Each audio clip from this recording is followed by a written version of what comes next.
Yo, what's up, guys? We have a special guest coming on today. Have a special guest, Ricardo Aguilar, going to be joining us here in a moment. We'll allow a few people in. This guy has an insane story, major comeback. And we're going to let him into the room in just a moment. You guys are going to love what he has to say. You're going to love his perspective. And the craziest thing about it is that this gentleman, you would never assume, okay? You would never assume that he had a major come up. And when I say come up, he has an incredible business. And I'm not going to steal too much of his thunder. He's in the room now. I'm not going to steal too much of Ricardo's thunder. I'm going to let him in just a moment. But I'm going to let him share with you guys. Let me get him in here.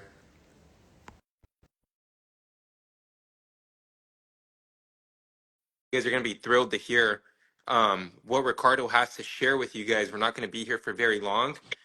What's up, brother? How are you, What's man? up, champ? I'm doing good. How are you? Looking sharp as usual. Thank you. Likewise. How's everything been? How I saw you were on your trip. You were at that conference. That thing looked phenomenal, man. Yeah, it was. We were I just got back. We were in Mm-hmm. Reno, Nevada this past what was it? This past Sunday through Friday. So just got back. That was exciting. It's always fun. I love it, bro. I love it. So I'm happy to have you on Instagram Live because obviously they've tried to ban you already. Yeah. I Because you haven't been able to do lives on Instagram for maybe like 3 years. I haven't been able to do lives because I'm too outspoken and people don't like it. that's what happens when you speak the truth, man. So obviously there's we have a combined audience today, and there's a handful of people on my side that don't know who you are, man. Um, and I think you have an incredible story, major comeback story, man. So if you can give us like a 3 minute overview, Ricardo at 17, 18 years old to the Ricardo that you are today. Like give us a glimpse into the past and then throw us into the Absolutely. future. Absolutely. So, well, first of all, bro, it's a pleasure to be here with you. I love what I've seen you grow in your industry and watch you do the things that you're doing, and I'm proud of you. Anytime that I see any person pursue their dream, it's a beautiful thing. Life is such a short trip, and we don't always do what we want to do because out of fear. We don't do it out of doubt. We don't do it out of wondering if it's going to work out for us. So watching you say, you know what, I'm going to go after this and really do something big with it and be able to educate people. It's a beautiful thing. So I'm proud of you for that, bro. Thank you Thank for you, brother. having me on your live. So well, we're immigrants. We're from my mom is from a rancho called Naranjo de Chila, Michoacán, Hmm. Mexico. My dad is from a pueblo, a town called San Jose de Gracia, Michoacán, Mexico. And so we're immigrants like anybody else, First I think the generation. majority of us. Yeah, first generation Mexican. I'm a dual citizen. I'm Mexican, a Mexican American, but I have dual citizenship. I have property on both sides. I pay taxes on both sides of the border. But I grew up here in East Bakersfield. My parents got divorced when I was 6 years old, so I was raised by a single mom. My dad's always been in my life, and my dad's not a deadbeat. He's always been in my life. He's always been present. He's one of my biggest mentors, even to this day. But raised by a single mom. My dad was a business entrepreneur since I was a kid. So he owned businesses, did very well. With my mom remarried. We ended up moving to East Bakersfield when I was 12 years Hmm. old. And so I grew up in the hood. Not by choice. When my stepdaughter was living there, it was a nice neighborhood. I don't think they realized that it got bad over the years. So I ended up For living in sure. one of the worst areas of Bakersfield. I went to Foothill High School. I'm a Trojan. Hmm. Started getting in trouble at a young age. I was always a troublemaker. By the time I was a junior, I dropped out. Junior high school, I dropped out. I dropped out the middle of my junior year, and so came out and I started. I actually sold cars. I sold cars for Bakersfield Chrysler Jeep, So you were in for Nissan. sales. I was in sales. I was already in sales even previous to that, but just not doing the right things. But I've been in sales for a long time.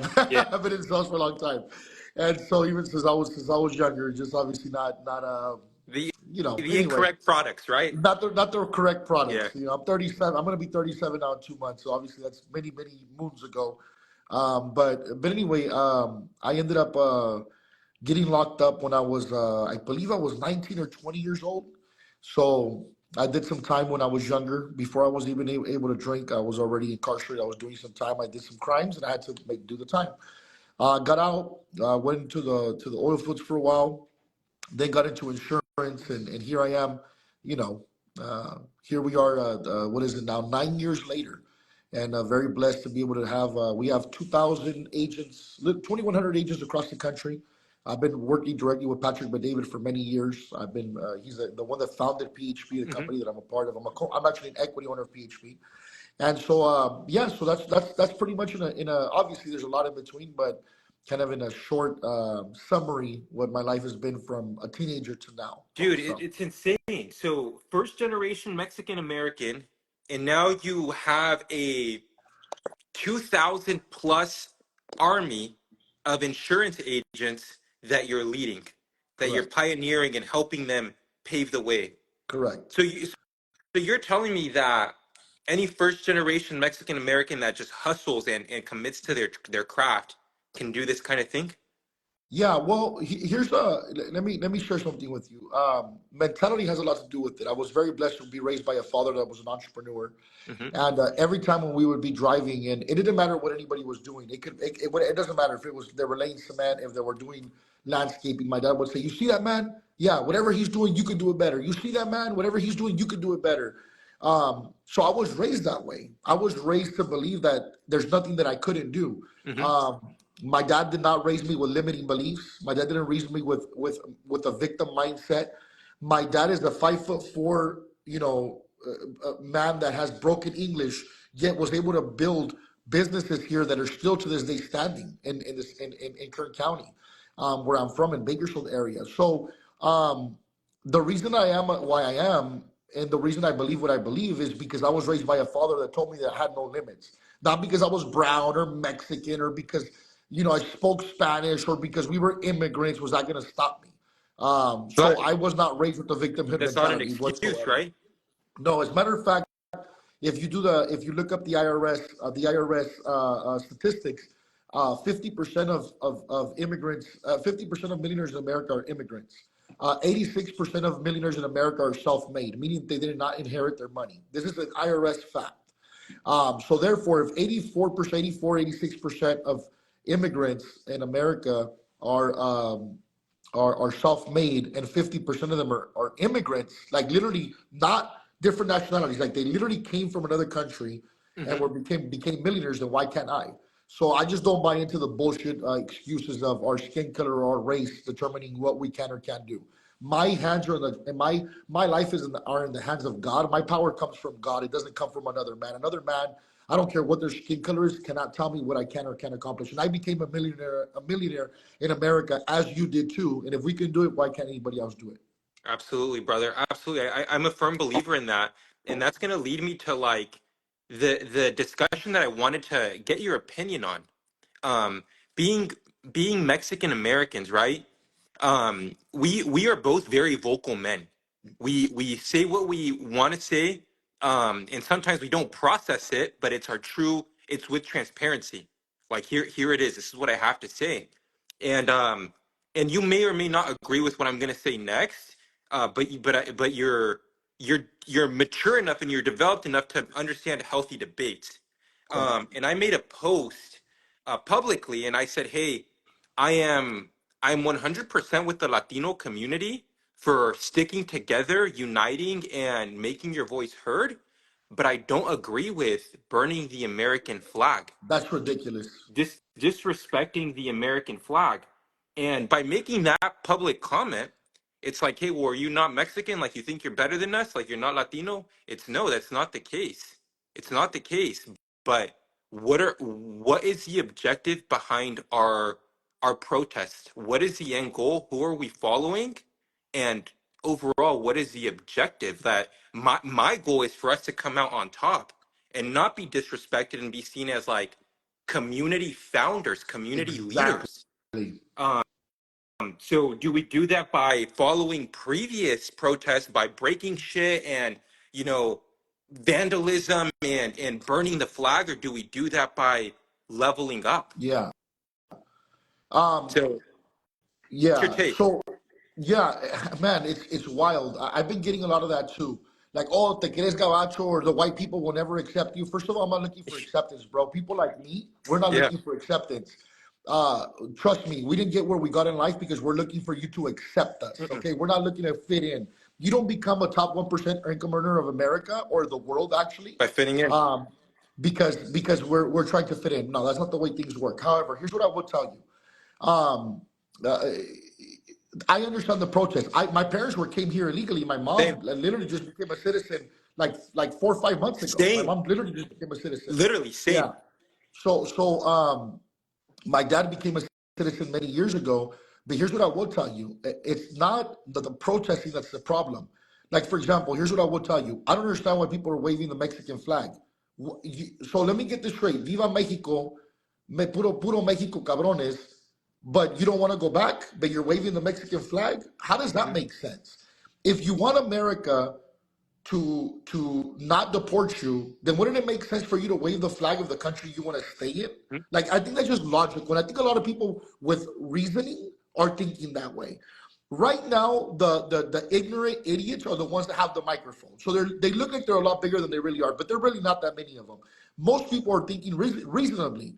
Well, if you want to stay with America, then in America, then wave the American flag because that's where you want to stay. Hmm. That's obvious. That's number one. Number two, you burn the American flag, well, yeah, you're going to piss off the American government. They're not going to want you to stay, right? Hmm.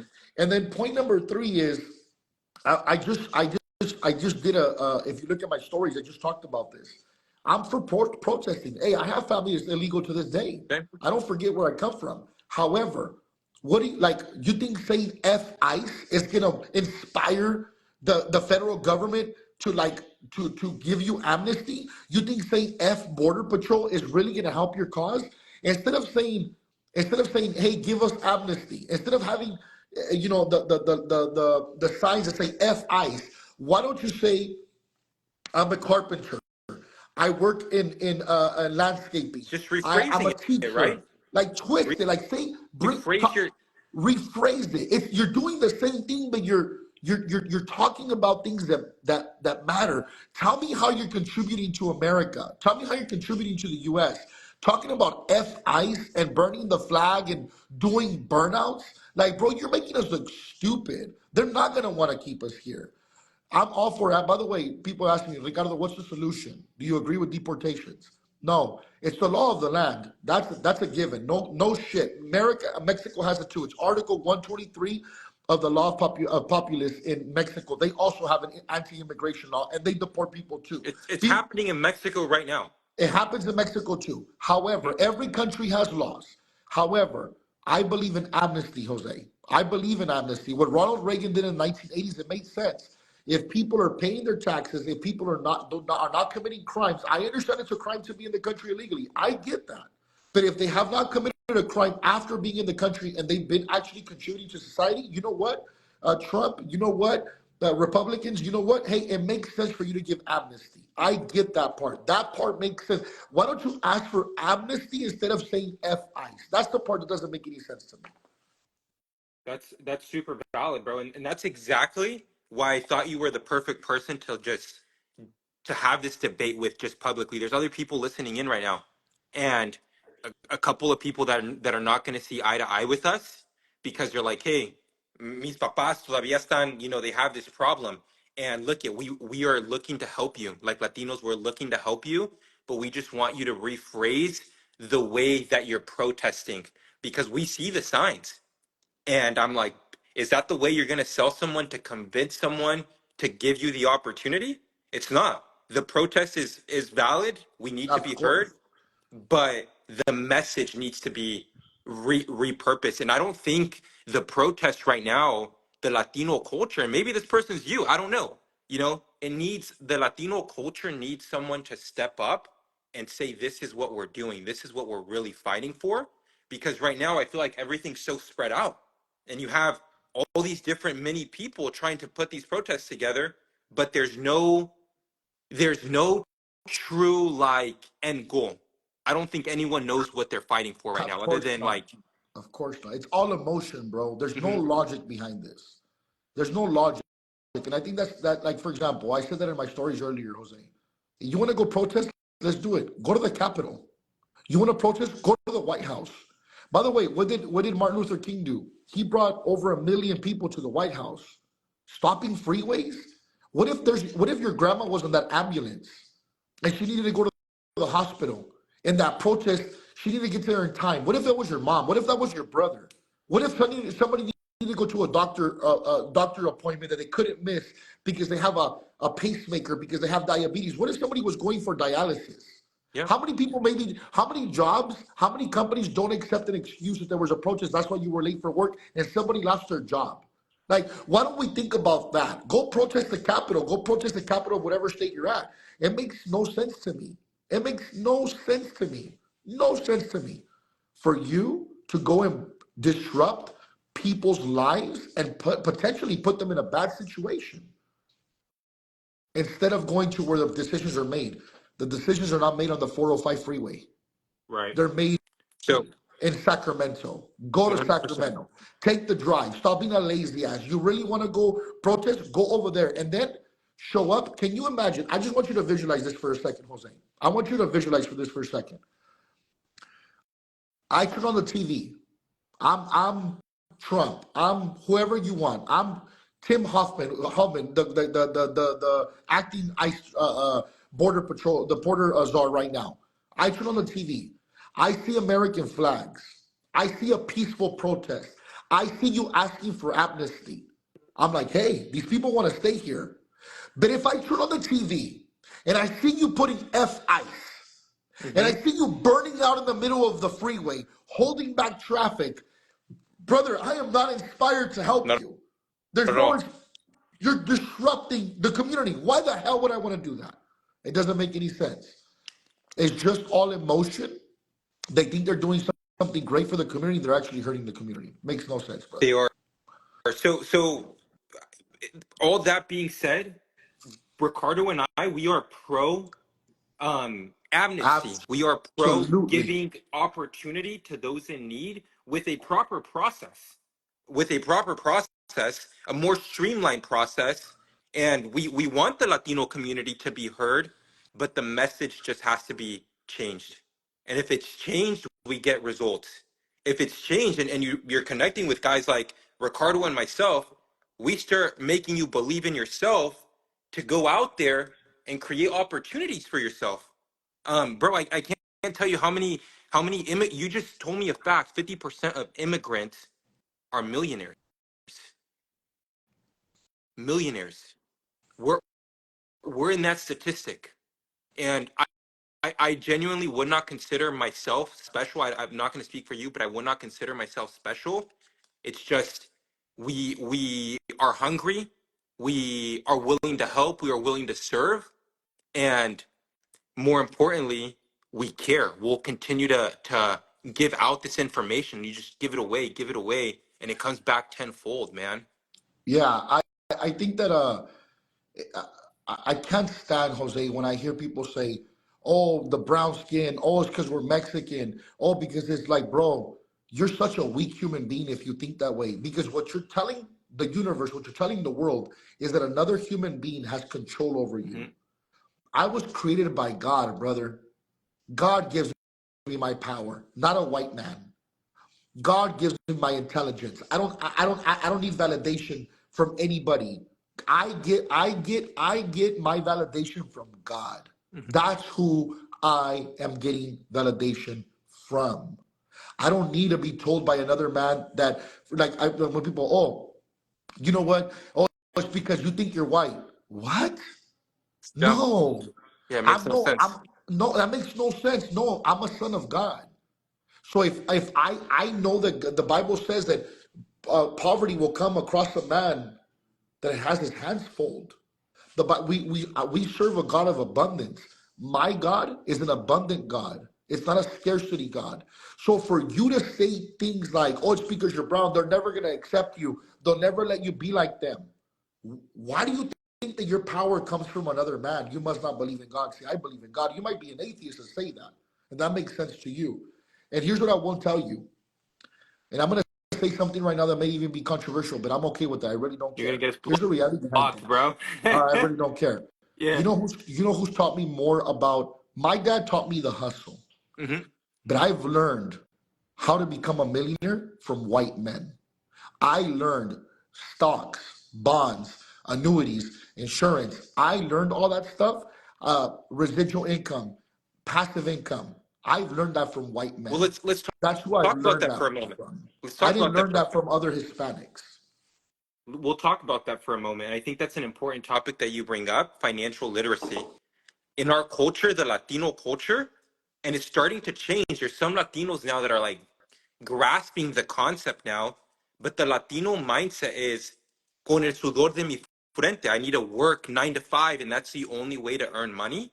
You and I have learned leverage. We've learned the value of our time. We've learned the value of financial tools, stocks, real estate, insurance, life insurance, 401ks, all these concepts that are not discussed in our household. And then you bring them up and people get up and leave the table. Like, bro, you want to change your life? And I'm talking about the things that have positive impact. And you're going to that corner to talk about the fucking Chivas, you know? So, Yeah. Yeah, I agree with you, man. I think the conversations that we need to be having in our community. Look, here's what I will tell you, brother. I'm tired of the Hispanic community being only known as the hard workers. mhm, That's a good reputation to have. But you know what I want also want to be known as a Mexican man, as an mhm. inventor, as a creator, as a job maker, as a person that has built businesses that has been able to help our communities grow. I don't want to just be known as a person that works hard. That's a good reputation to have. But it needs the, You know, the but, financial and you know literacy. what's crazy, Jose? That Mhm. people are flexing. Who's gonna feed you if we get deported? Why are you flexing that? Why are you flexing that the grapes won't get picked and the houses won't be built if Mexicans are deported? Why is that a flex? Why is it not a flex to say, you know how many businesses are gonna shut down if you deport us? You know what's gonna happen to the stock market if you deport us? You know what's gonna happen to the California economy if you deport us? Because we contribute. Mhm. And people don't bite the hand that feeds you. That's all you want to be known as? Somebody that picks the fruit that feeds the other people? Why do you say that with so much pride? Yeah. As if that's the only thing that we're good for. As if labor, underpaid labor at that, exploited labor is the only thing we're good at. How does that make sense? How does that make sense? I'm so tired of this narrative that the only thing that we're good at is labor, cheap labor. They're saying if you deport the Mexicans, the cost of everything is going to go up. Damn, bro. So you're telling me that my labor's cheap? That's what you're Yeah. saying. That I'm not worthy of a 401k. I'm not worthy of having health insurance. I'm not worthy of having life insurance. I'm not worthy of a livable wage. So that's your flex? That if we get deported, cost of living is going to go up? That's your flex? That means that we're giving away our bodies and our souls and our hard work Mhm. to these institutions that are exploiting us. How was that a flex? That makes no sense to me, brother. Yeah. So all in all, it's time to change the narrative. It's time to continue to educate our and people went at me, right? I got heat for my post that I mentioned earlier today, and they said, "How are you contributing? How are you not helping? I haven't seen you do a single thing for the Latinos." Brother, I've been trying to help educate.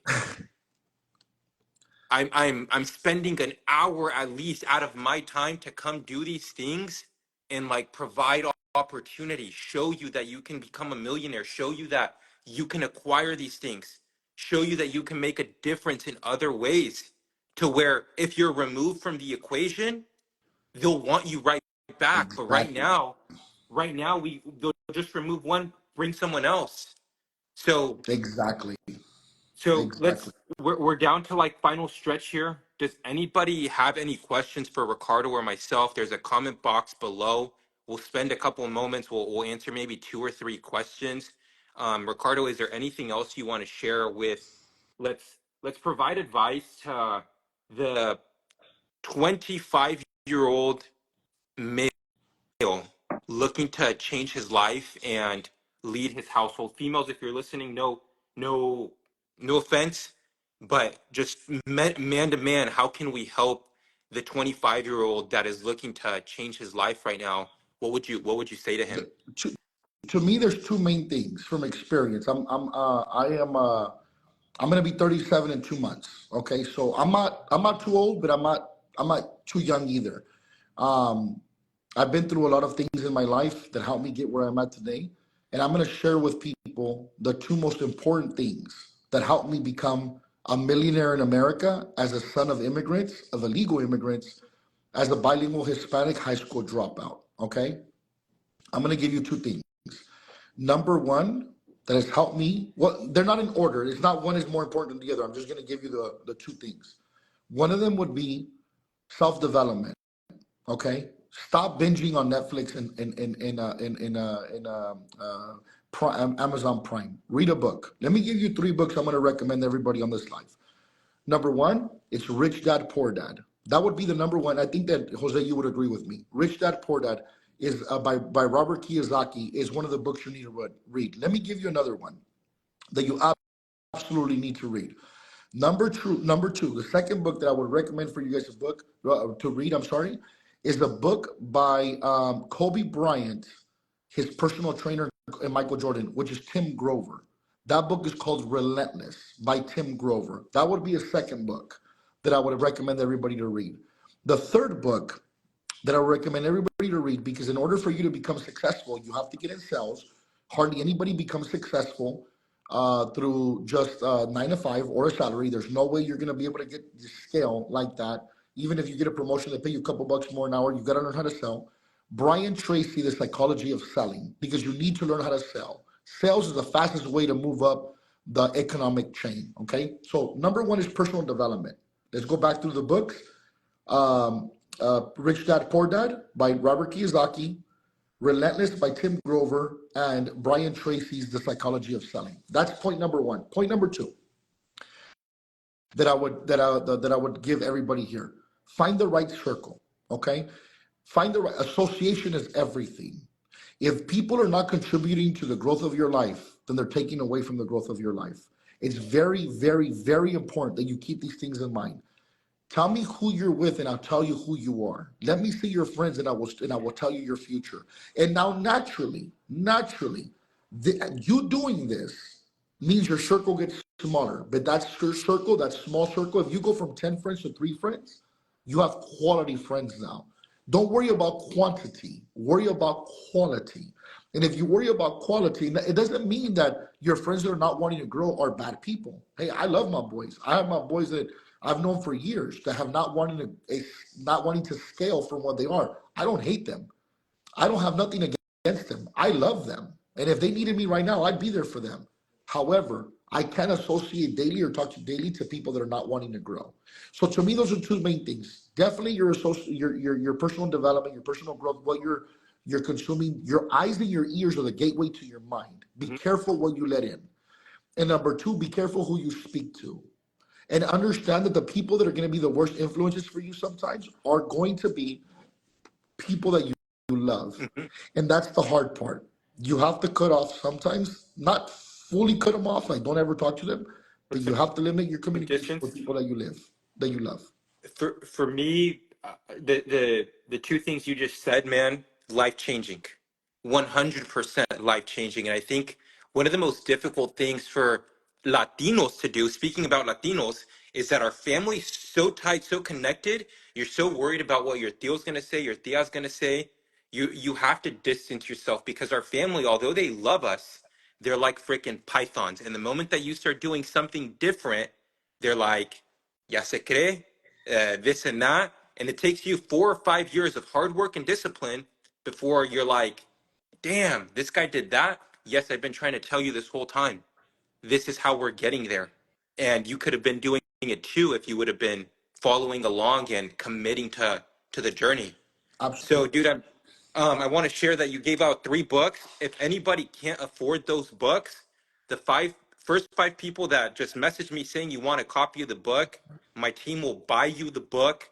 First 5 people will buy you the book and hopefully make a difference in your life. I'm going to be buying Psychology of Selling. I haven't read that, and I also haven't read Relentless by Tim Grover. So, and there's a statistic out there that says 83% of books, and actually might be a little bit higher, that get opened never get finished, man. Never get finished. You get started and then done. So if you're getting this book, consume the information and then apply it. Um, I know guys that have read the book Rich Dad Poor Dad 10 times and haven't got anywhere. But I know guys that read it twice and instantly started taking action, and now they're doing the damn thing. Absolutely. So It's not enough just to consume the information. You definitely have to put it into play. If you don't grab that information and run with it or do something about it, then it's useless to you. And keep in mind, social media is the way we're connecting. Okay, so if you don't have an avenue, if you don't know what your next steps are, don't worry about that. You have people like me, like Jose, that you send us a DM and we'll be there to help you. We'll figure out something to put you in a position. We can't hand you anything. We can't give you anything. But what we can't give you anything physical. We can't give you anything tangible. But what we can give you is the knowledge of the experience that we have to be able to help us get where we are today. You're not alone. I want you guys, everybody that are watching this right now, you're not alone. Okay, we're not living in the 1980s anymore, where the only way to communicate is through letter or through, fax machines. We live in an instant society right now. Instant to where you can send a DM to that guy that you admire, to that guy that you see is doing something big with his life. Maybe he will answer, maybe he won't. I don't know. I don't know. But you don't lose anything by trying. You don't lose anything by going into my DM asking me, what's up, bro? What can I do? What's my next step? You don't lose anything by going into Jose's DM and asking him, hey, brother, what did you do to get where you are? Can I learn a little bit from you? Can I take you out to lunch? Can I buy you lunch? Can I take you to dinner? What can I just be a fly on the wall in your office and just learn a little bit from you? I promise you that you will not lose anything by taking this avenue. On the contrary, you'll be surprised how many people that are successful are opening to helping you and showing you the way. The most successful people that I've known have always been open to teaching me something without anything in return. absolutely, man. I think that's another truth of life. The people at the top of the chain, they're seen as like evil and like, hey, you don't want to help. And the truth is, they want to serve you. They want to show you. They want to help you, but you're just not listening. You're and you have to demonstrate that, if you have that conversation with Ricardo, you're gonna take action on what he tells you to do and not come back, 2 months later and hey, dude, I haven't got off, of watching Netflix like I'm still doing here. Bro, I gave you a book to read. Did you digest it already? Let's talk about the next chapter. Taking action now. So you get the time of day with a guy like Ricardo, you take action. That's what it comes down Likewise, to. likewise to you, Jose. Take people, So people that listen to you can get very far because you know what you're doing. You know what you're talking about, brother. There's no doubt about that. I love it, brother. So hey man, we said 30 minutes. We went a little over today, but No I big think deal. we're gonna do a follow-up because we got some people engaged in this. But much love to you guys. Ricardo, much love, bro. I appreciate you joining. Likewise. Big hugs to the family. Keep it up and we'll be in touch, okay? Absolutely, brother. Thank you for your time. I appreciate you having me on your live. And yeah, we'll definitely have to get together and do a follow up on this one. That way we can see how what the advice that we gave helps some How people, and maybe we can even bring somebody in that can give their testimony. how it played out, right? Yes, All right, sir. brother, keep Absolutely. paving the way. Thank Much you, brother. love. Likewise. Cuídate. Thank you. See ya.